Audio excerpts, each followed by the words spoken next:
આગમ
चलो बताए साथ जे दृष्टि प्रभु दर्शन करे हे दृष्टिने फल धन्य छे जे जीवन ने सवे जीवने फल धन्य छे जे नामानी सुधा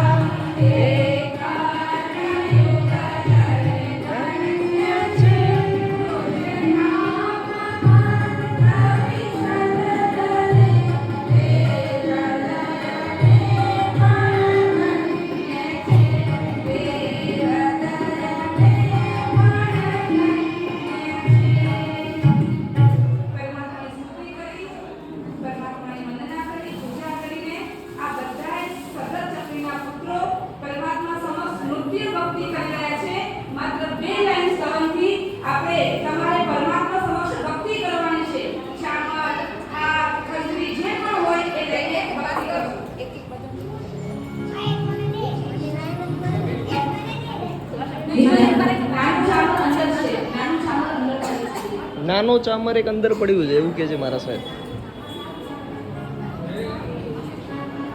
Thank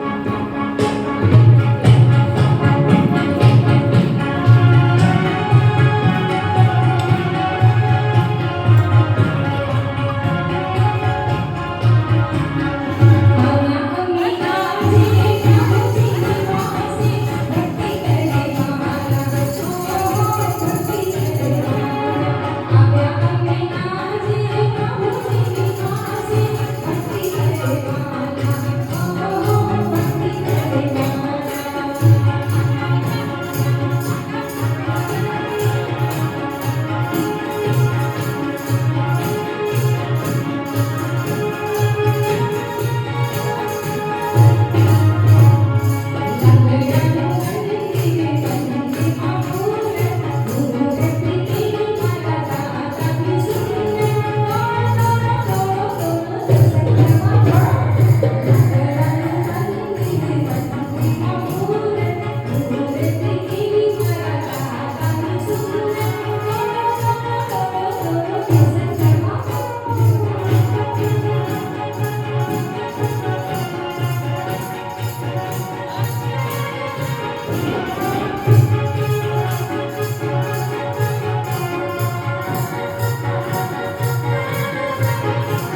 આ લોકો શું ચર્ચા વિચારણા કરે છે અને એ મીટિંગમાં શું નક્કી કરે છે, કેવા કાર્યો કરે છે વગેરે આપણે હવે એમને સાંભળીએ. સગર ચક્રીના 60,000 પુત્રો. બેટા સ્ટેજ ઉપર જશો બધાએ, સ્ટેજ ઉપર આવી જાઓ બધાએ.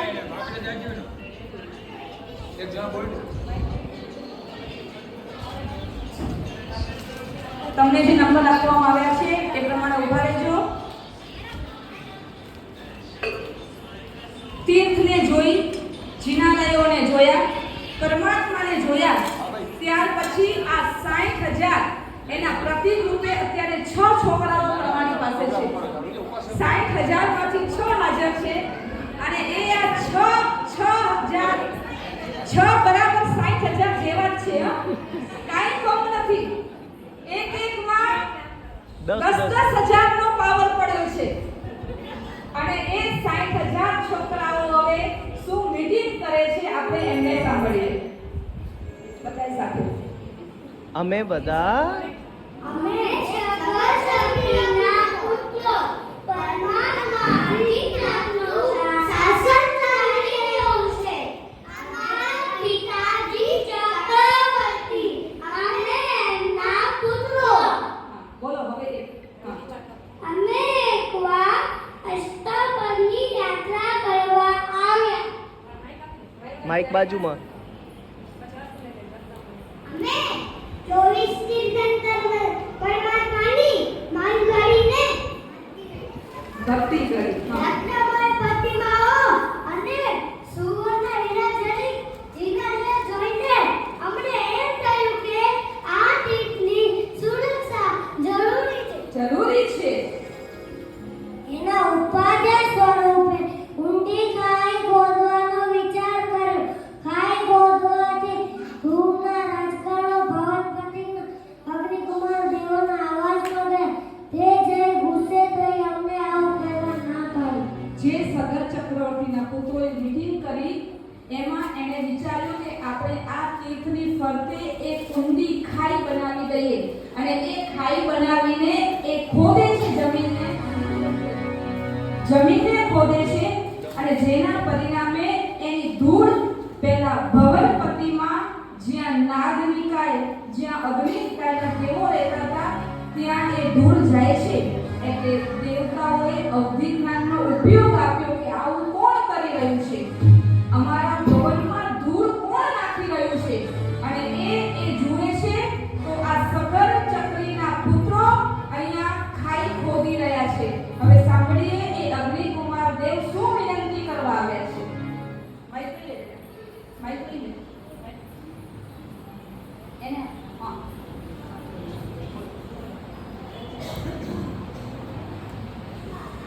અરે ભાઈઓ, એમની સામે જોઈને કહો, એમની સામે ઉપર. હા. અરે ભાઈઓ, તમે ખાઈ ખોદો છો. અમારા ગોળમાં ધૂળ આવે છે. મહેરબાની કરીને તમે ખાઈ ખોદવાનું બંધ કરો. આવી રીતે એકવાર અગ્નિકુમાર દેવો આવ્યા અને એને વિનંતી કરી ગયા કે ખાઈ તમે ખોદો નહીં.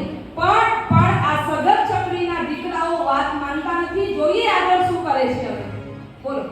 પણ અમને કોઈ પણ હિસાબે તીર્થની રક્ષા કરવી હતી. અગ્નિકુમાર દેવોની અમને વાત માની નહીં અને એ ખાઈને પાણીથી ભરવાનો વિચાર કર્યો. ગંગા નદીને નદીની જળરાશિ ખાઈમાં ઉડી. ખાઈમાં ઠાલવી અને ખાઈ ભરાઈ ગઈ. જે આ સગર ચક્રીના દીકરાઓએ ખાઈ ખોદી હતી, અગ્નિકુમારના દેવો ના પાડવા આવ્યા તોય માન્યા નહીં. તીર્થ રક્ષાની ભાવના એણે વિચાર્યું કે હજી ખાઈને કૂદીને કોઈ આવી જશે. હવે આપણે આ ખાઈને પાણીથી ભરી દઈએ અને એ ગંગા નદીના પાણીને ખાઈમાં લઈ આવે છે.